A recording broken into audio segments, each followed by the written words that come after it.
جان ہے تو جہان ہے. جان اور جہان کا فلسفہ ہم بچپن سے سنتے آئے ہیں. لوگ کہتے ہیں جائیداد چھوڑ دو، فلاں چھوڑ دو، فلاں چھوڑ دو، نظریات پر بھی کمپرومائز کر لیتے ہیں. جب جان نہیں ہے تو پھر باقی کیا؟ جان ہے تو جہان ہے. اس فلسفے کو حسین ابن علی نے بدل کے رکھ دیا کہ جان ہے تو جہان ہے. حسین نے بتایا جان نہیں ہے پھر بھی پوری کائنات تیری ہے.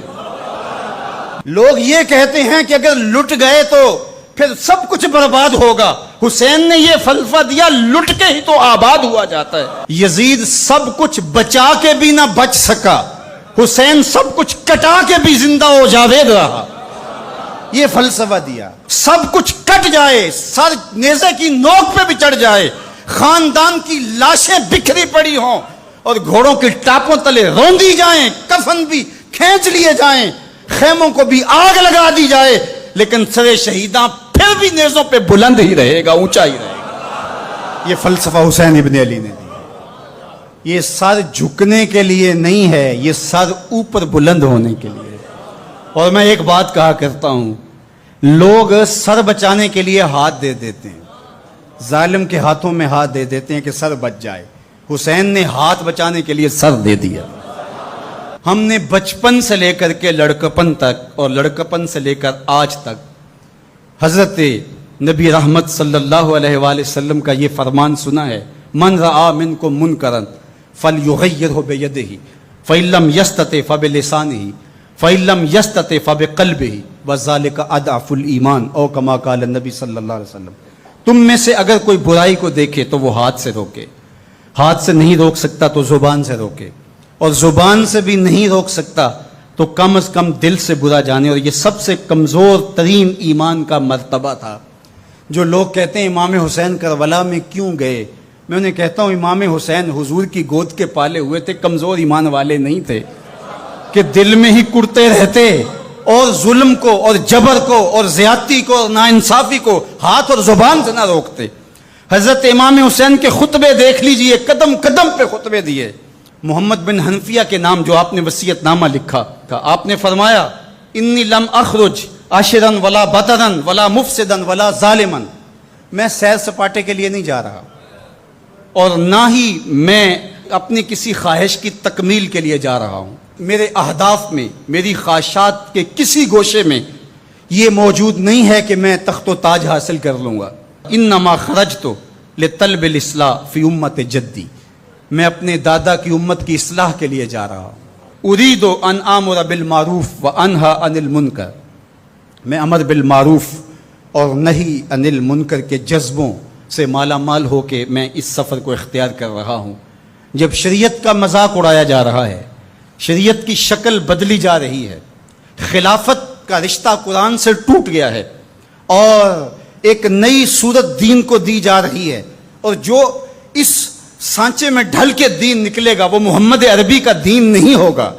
جو طائف کے بازاروں سے لے کے مکے کی گلیوں تک، احد سے لے کر غزوہ حنین تک حضور نے خود اور اپنے اصحاب کو تکلیف میں ڈال کے جو دین دیا، جو امت تشکیل دی، یزید اس سارے نظم کو بدل رہا ہے.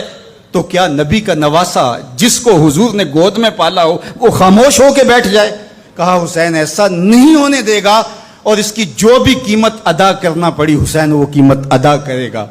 اور پھر اس کی قیمت چھوٹی نہیں تھی جو ادا کرنا پڑی.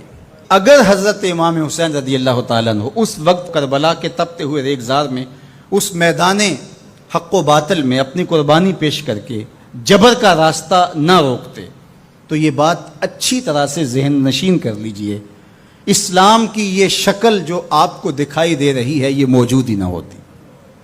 دنیا کے اوپر کتنی تہذیبیں، کتنی ملتیں اور کتنی اقوام، جب ان کے اندر تغیر آیا تو وہ اپنی اصل صورتی چیزیں کھو بیٹھی.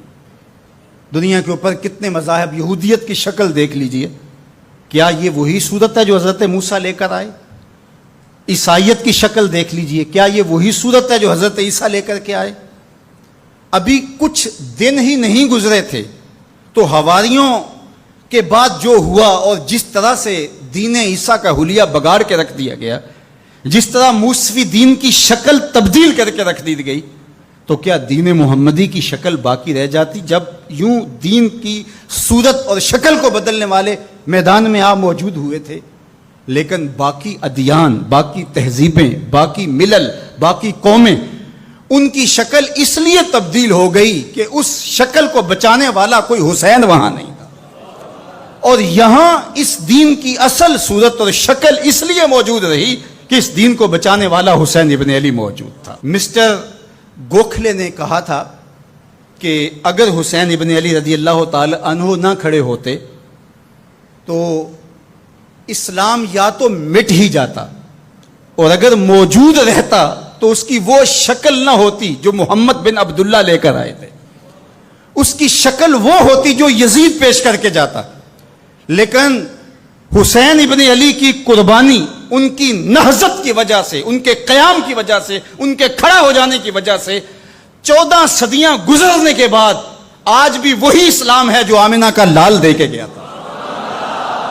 یہ حسین ابن علی کا کام ہے جو حسین نے کیا، اس لیے حضور نے ناز کیا حسین پر، کہا کہ حسین منی و آنا من حسین، حسین مجھ سے ہے اور میں حسین سے ہوں۔ یہ مجھ سے ہے کہ میری بیٹی کا بیٹا ہے، میری نسل ہے، میرا نسب ہے، میں حسین سے ہوں، قیامت تک میرے دین کا جھنڈا جھولتا رہے گا، تو اس کی بنیادوں میں لہو حسین ابن علی کا۔ حضرت امام حسین رضی اللہ تعالی عنہ نے ایک بات کہی تھی جب بیعت کا آپ سے مطالبہ کیا گیا، تو آپ نے یہ نہیں کہا کہ میں یزید کی بیعت نہیں کرتا، بلکہ آپ کا جملہ تاریخ ساز ہے، بڑے لوگوں کا کلام بھی بڑا ہوتا ہے اور حکمت کے نور سے بھرا ہوا ہوتا ہے، قیامت تک ایک نسب العین دینا تھا۔ یہ نہیں کہا کہ حسین ابن علی یزید کی بیعت نہیں کرے گا، بلکہ کہا مثلی لا یبایع مثلہ، میرے جیسا اس جیسے کی بیعت کیسے کر سکتا ہے؟ تو یہ قیامت تک کے لیے لاہ عمل دے دیا کہ جو حسین کے نقشے